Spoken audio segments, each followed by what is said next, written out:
With the Morinville Municipal Council election on the horizon, I interviewed candidates to see how they are going to help the community.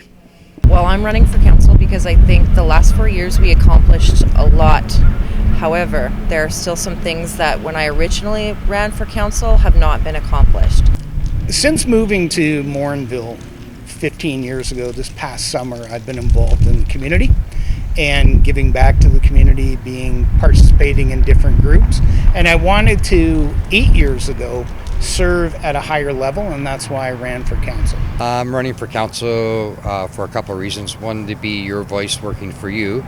Number two is that I see a need to change the current landscape. Our taxes continue to rise. Our residents feel their voices aren't being heard. As candidates explain why they are running, they express how they will change the view of youth and residents in the community. Really what I'd like to concentrate on right now, because while we're under so many COVID restrictions that limit any of the use that we can do in the MLC or even the MCC, is really get that streamlined so that we're able to continue with the programming that we already had in place and also bring in the new programs that have been planned. Well, I think it's very important that we make sure we engage our youth and get them involved as our community grows, and look at the current youth programs that we have and find ways to enhance them. I will certainly support opportunities where we can have engagement with youth to get their input on things like recreation, trails, programming, all of those things. Candidates list how they can get youth and residents involved in the community. They were asked on what qualifications they have and why we should vote for them.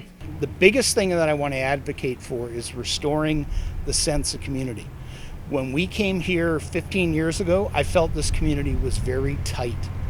And we've lost that over 15 years. And I think once you restore a sense of community, you have civic pride, you have more people providing input to help council make decisions. So in my volunteer capacity over the last 11 years in the community, that's what I do. So by creating the Morinville Marvelous Moms group, that was able to pull us together and we get involved in different initiatives. And then of course through Adopt a Family, being able to do that, create that and run that every year with volunteers and getting them involved in that.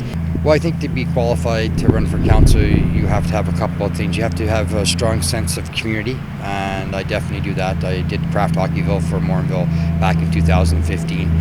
So you have to have a strong community sense. You have to be committed. There's no in between, either you're in or you're out, and I'm definitely committed 100%. The election gets closer each day. The candidates have great expectations to fulfill for the community. And remember that you can go out and vote at the MCCC on October 18th. For MCTV News, Matthias Kidd.